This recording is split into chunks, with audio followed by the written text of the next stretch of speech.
အားလုံးပဲမင်္ဂလာပါ Pizza AutoCAD Solution Channel လေးကနေပြန်လည်ကြိုဆိုလိုက်ပါတယ်ဒီဗီဒီယိုလေးမှာပြောပြပေးမှာတော့ဒီ Staad Pro software ပေါ့နော်ဒီလိုသွင်းပြီးတော့မှ activate လုပ်ပြီးတော့မှဖွင့်လိုက်တဲ့ချိန်မှာဒီလို trial period ပေါ့နော်ဘယ်နည်းရကြံလဲဆိုပြီးပြနေပြီးတော့မှဒီ design code လေးတွေကလည်းအနီအောင်လေးဖြစ်သွားတာပေါ့နော်မစိမ့်တော့ပဲねအဲ့ဒါလေးကိုဘယ်လိုဖြည့်ရှင်းရမလဲဆိုတဲ့ဟာလေးကိုပြောပြပေးသွားပါမယ်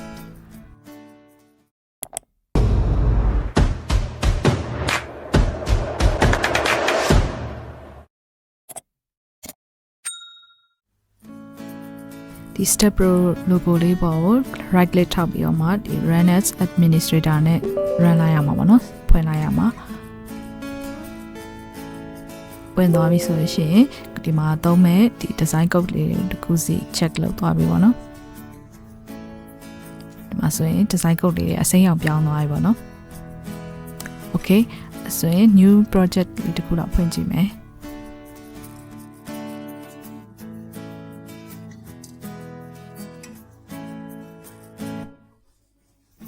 Okay ပို့တိကြတော့ပိတ်ပြီးတော့မှတစ်ခါပြန်ဖွင့်ကြည့်ပါပေါ့နော်ဒီတိုင်း double click လေးနဲ့